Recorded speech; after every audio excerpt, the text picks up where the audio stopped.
ఈ ప్రదేశానికి అన్నా చెల్లెల గట్టు అనే పేరు ఎందుకు వచ్చిందంటే, రాబోయే తరానికి కాబోయే సివిల్ ఇంజనీర్లు ఎక్కడే ఉన్నారో తెగ తవ్వేస్తున్నారనమాట. గద్వాల సంస్థానంలో పశుపతిని దాచించిన సమాధిని మీరు రియల్ గా చూడాలంటే ప్రేమలో విఫలమైన చింటూ సముద్రాలు పట్టుకుని తిరుగుతున్నాడు. ఏ ఎదవకి భయపడాల్సిన అవసరం లేదు.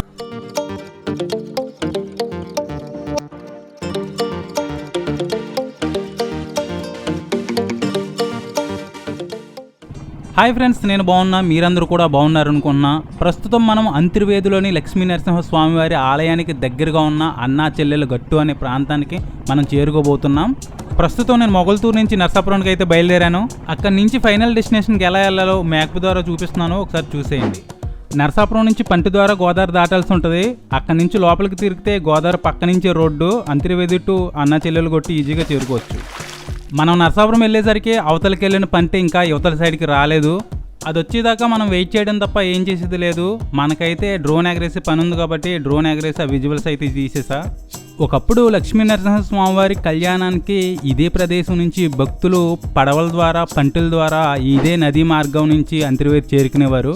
కానీ కొన్ని కారణాల వల్ల ఆపేశారు. మీరెప్పుడైనా ఇలా పడవల మీద పంటల మీద ప్రయాణాలు చేశారా? చేసుంటే ఎక్కడ చేశారో కామెంట్ చేయండి. ఫైనల్గా పంట అయితే వచ్చేసింది, ఇంకా అందరూ కూడా ఎక్కేశారు, మనమే లాస్ట్. ఒక్కసారి వెనకాల ఆయన చూడండి, సగంలోకి వెళ్ళాక మునిగిపోతుందేమోనని నాకు మళ్ళీ ఆయన కూడా భయపడుతున్నట్టున్నాడు. దరిద్రుడా, ఒక్క మాట మంచిది రాదు నోట్లోంచి. అది నూనె డ్రైనేజారా? ఎండ అయితే పొద్దున్నే మొదలెట్టేసింది. ఇదిగో పంటలో ఏ ఒక్కరు కూడా అలా యాక్టివ్గా లేరు, అందరూ వాడిపోయారు.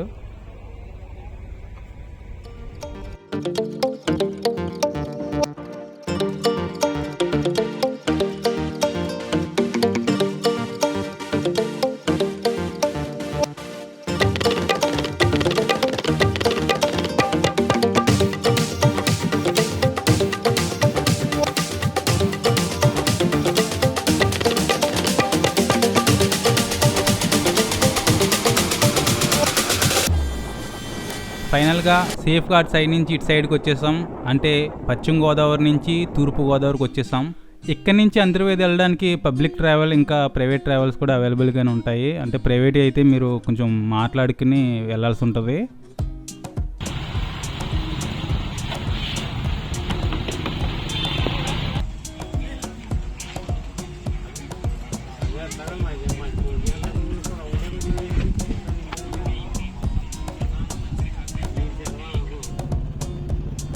ఇలా అంతర్వేదిలో ట్రావెల్ అయితే మీకేం బోర్ కొట్టదు అనుకుంటున్నాను. ఎందుకంటే చుట్టుపక్కల చెట్లు కానీ అట్మాస్ఫియర్ కానీ ఇంకా కొంచెం చూడడానికి బాగానే ఉంటాయి.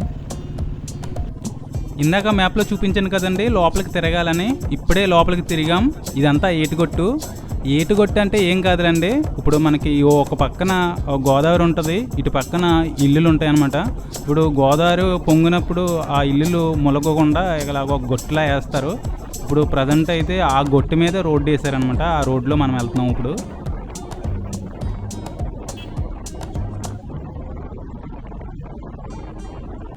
మీరు ఇప్పుడు చూడొచ్చు, ఒక పక్కన గోదావరి ఉంది, ఇంకో పక్కన రోడ్డు. ఇప్పుడు ఆ రోడ్డు మీద మనం వెళ్తున్నాం. ఫైనల్గా అంతర్వేది అయితే రీచ్ అయిపోయాం.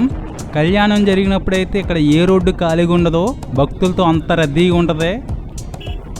ఫైనల్గా అంతర్వేది బీచ్లోకి అయితే ఎంటర్ అయిపోతున్నాము. ఇక్కడ తాడి చెట్లు కొంచెం వెరైటీగా ఉంటాయి, నాకు దగ్గర బంధువుల్లో కూడా అనిపిస్తూ ఉంటాయి. ఎందుకంటే ఏ చెట్లకి తలకాలు లేవు కదా. అలా బీచ్ దగ్గరికి వెళ్ళగానే అంతమంది క్రౌడ్ని చూసి షాక్ అయ్యానండి. ఎందుకంటే మధ్యాహ్నం ఎండ చాలా దారుణంగా ఉంది, అంతమంది క్రౌడ్ ఉంటారని ఊహించలేదు. ఖాళీగానే ఉన్నాను కదని చెప్పేసి ఒక్కొక్కరిని అబ్జర్వ్ చేశాను. ఎవడు పనిలో ఆడు ఉన్నాడో, మనోడు ఇల్లు కడుతున్నాడో అభిషేకం చేస్తున్నాడో అర్థం కాలేదు. రాబోయే తరానికి కాబోయే సివిల్ ఇంజనీర్లు ఎక్కడే ఉన్నారో తెగ తవ్వేస్తున్నారనమాట. ప్రశ్న అడిగితే సమాధానం చెప్తేనే పని చేసుకున్నారు. ఆ డెడికేషన్ అయితే నాకు బాగా నచ్చింది. వీళ్ళైతే సీల్ చేపల్లా ఇటాల కొడితే అలాగే తిరుగుతున్నారు, మొత్తానికి ఎంజాయ్ చేస్తున్నారు. కాబోయే హీరో హార్స్ రైడింగ్ నేర్చుకుంటున్నాడు. ప్రేమలో విఫలమైన చింటూ సముద్రాలు పట్టుకుని తిరుగుతున్నాడు. ఏ ఎదవకి భయపడాల్సిన అవసరం లేదు. అలా బీచ్లో తిరిగి తిరిగి అలసట ఆకలి రెండు ఒకేసారి వచ్చేసినాయండి. ఇంకా తిరిగి టెంపుల్కి అయితే వచ్చేసాం. ఇక్కడ కొంచెంసేపు అయినా రెస్ట్ తీసుకోవడానికి ఛాన్స్ ఉంటుందని.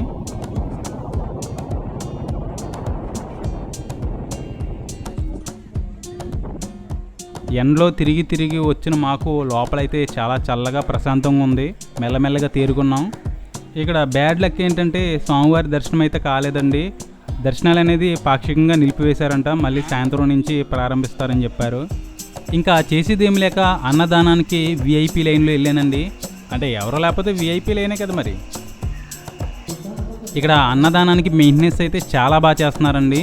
అంటే వేరే టెంపుల్స్లో అవి చూస్తూ ఉంటాం కదా, ఏదో ఒక చిన్న ప్రాబ్లం అయినా ఉంటుంది. ఇక్కడ అలా లేకుండా చాలా బాగా మెయింటైన్ చేస్తున్నారు. ఈ ఆలయానికి సంబంధించిన కొన్ని డ్రోన్ షాట్స్ అయితే తీసానండి. ఎలా ఉన్నాయో మీరు కూడా ఒకసారి చూడండి.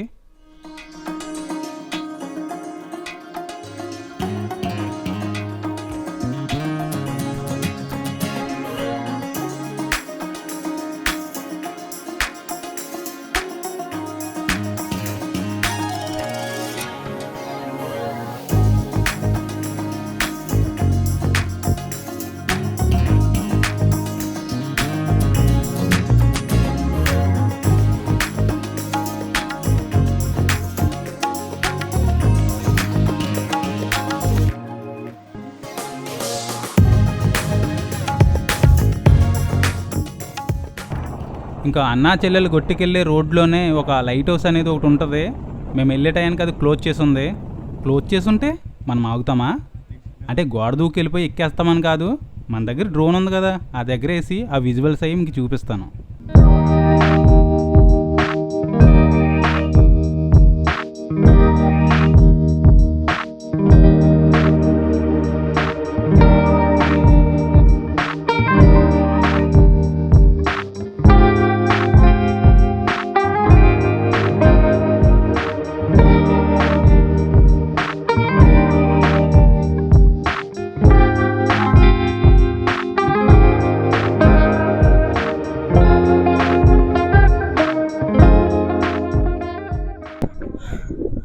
హాయ్ ఫ్రెండ్స్, నేను రాజస్థాన్ రీచ్ అయిపోయాను. దగ్గరలో తారాడూరి పక్కనే ఉన్నాను. ఏం మాట్లాడుతున్నావురా? నరాలు కట్ అయిపోయినాయి. ఎండ అలా ఉంది, దోళ తీరిపోతుంది, ఎడారిలో ఉన్నట్టే ఉంది. నేనేదో జోక్గా చెప్పాను అనుకుంటున్నారేమో, నిజంగా ఎండ అయితే అలాగే ఉంది. అసలు ఇంత ఎండ అనేది నేను ఈ మధ్యలో చూడలేదు. అంటే బీచ్ దగ్గరికి రావడం వల్ల అనుకుంటా చాలా దారుణంగా ఉంది. ఈ ప్రదేశానికి అన్నా చెల్లెలు గట్టు అనే పేరు ఎందుకు వచ్చిందంటే, ఒకానొకప్పుడు ఒక అన్నా చెల్లె ఇదే గట్టు మీద కూర్చునేవారంట. అనుకోకుండా సునామీ అనేది రావడం జరిగింది. ఇంకా వాళ్ళు ఏం చేసేది లేక పుట్టిన ఆ సునామీ అనే హాలీవుడ్ సినిమాకి వెళ్ళి వాళ్ళ ఇంటికి వెళ్ళిపోయారంట. నేను నీకేం అపకారం చేశాను రా, నన్ను ఇంత క్షోభ పెడుతున్నావు? సరదాగా అన్నానండి. మీకు ఈ స్టోరీ అంత సిల్లీగా అనిపించిందో, నాకు కూడా ఈ అన్నా చెల్లెలు గట్టు అనే ఎందుకు వచ్చిందని తెలుసుకోవడం కోసం నేను అడిగితే ఇక్కడ జనాలు కూడా అంతే సిల్లీగా ఒక్కొక్కరు కథ చెప్తున్నారు. వాళ్ళు ఏం చెప్తున్నారు అని చెప్పేసి మనం కూడా కథలేమన్నమాట. అలా ఉంది. అంటే ఎందుకు వచ్చింది అనేది ఒక క్లారిటీ లేదు, కానీ ఇది ఈ ప్రాంతాన్ని అన్నా చెల్లెలు గట్టు అంటారనమాట. అరుంధతి సినిమాని మీరందరూ చూసే ఉంటారు. గద్వాల సంస్థానంలో పశుపతిని దాచించిన సమాధిని మీరు రియల్ గా చూడాలంటే మీరు గద్వాల వెళ్ళాలి. ఇదైతే పాత లైట్ హౌస్ అనమాట, పడిపోయి ఇదే ముక్క మిగిలింది. అదిగో పడిపోయిన తర్వాత కొత్తది అక్కడ కట్టారనమాట. మొత్తానికి గోదావరి సముద్రంలో కలిసే ప్లేస్కి అయితే వచ్చేసాం. అంటే మన గోదావరి ఎక్కడో నాసిక్లో పుట్టి మొత్తం అన్ని ప్రాంతాల్లో కవర్ చేసుకుంటూ వచ్చి ఇలా మనకి ఒక సముద్రంలో ఇక్కడ అంతర్వేది అనే ఒక ప్లేస్ లో కలుస్తుంది. ఇప్పుడు ప్రజెంట్ మనం ఆ ప్లేస్ లోనే ఉన్నాం. మీ బాధ నాకు అర్థమైంది. ఇప్పుడు నాకు నార్మల్ గా చూస్తేనే ఏమి సరిగ్గా అర్థం కావట్లేదు. మీకు ఎలా అయితే క్లారిటీ ఉన్నదో నేనైతే డ్రోన్ ఎగరేసి ఆ డ్రోన్లో చూపిస్తాను. ఇప్పటి వరకు ఏ యూట్యూబ్ ఛానల్ కూడా అన్నా చెల్లెలు గట్టు గురించి ఇంత హైట్లో డ్రోన్ ఎగరేసి వీడియో అయితే ఎవరు చేయలేదండి. ఎందుకు చేయలేదు, చేస్తే ఎంత రిస్కో నేను ముందు చెప్తాను. ప్రజెంట్ అయితే టాపిక్లోకి వెళ్ళిపోదాం. ఎక్కడో నాసిక్లో పుట్టిన గోదావరి మన అంతర్వేదిలోని సముద్రంలో కలుస్తుందని మీ అందరికీ తెలిసిందే. అలా కలిసేటప్పుడు వాటర్ ఫోర్స్కి ఇసుక ఒక గట్టులాగా ఏర్పడుతుంది. మీరు విజువల్లో కూడా చూడొచ్చు. ఆ గట్టు చుట్టూరు సముద్రపు అలలు కూడా ఉన్నాయి. ఇప్పుడు నేనేం రిస్క్ చేశానో చెప్తాను. నేను డ్రోన్ ఎగరేసినప్పుడు అందరిలాగా సేఫ్ సైడ్ ఇలా గొట్టు మీద నుంచి ఎగరేసి ఇదే అన్నా చెల్లెలు గట్టు అలాగా మీకు చెప్పాలనుకోలేదు. మొత్తం ప్రాపర్గా ఉన్నదంతా చూపించాలనుకున్నాను. కానీ డ్రోన్ ఎగరేసిన తర్వాతే నాకు అర్థమైంది, కొంచెం హైట్ ఎగరగానే మొత్తం విండ్ వార్నింగ్ల మీద విండ్ వార్నింగ్ ఇస్తానే ఉంది. అక్కడున్న గాలికి పెద్ద డ్రోన్లు ఎగరేయడమే కష్టం. అలాంటిది మన డ్రోన్ అయితే చాలా వెయిట్ తక్కువ. ఏదైనా అయితే ఇంకా డ్రోన్ అక్కడితోనే వస్తాం. కాకపోతే విండ్ వార్నింగ్ల మీదే మీరు చూసిన విజువల్స్ అన్నీ కూడా రికార్డ్ చేశాను. ఓన్లీ మీకు ఆ విజువల్స్ అన్నీ చూపించాలన్న ఉద్దేశంతో ఎంత రిస్క్ చేశాను. మీ నుంచి నేను కోరుకునేది ఏం లేదు, ఒక లైక్ చేసి ఈ వీడియో ఎలా ఉందో కామెంట్ చేయండి. నెక్స్ట్ వీడియో చేయడానికి నాకు కొంచెం బూస్టింగ్గా ఉంటుంది. ఓకే అండి, ఇక్కడ దాకా ఈ వీడియో చూసారంటే ఖచ్చితంగా ఈ వీడియో మీకు నచ్చి ఉంటుంది అనుకున్నాను. ఈ వీడియో నచ్చితే ఖచ్చితంగా మన ఛానల్ని ఎదవ యాక్షన్ చేయకే అంటారా, సబ్స్క్రైబ్ చేసుకోండి. Thank you.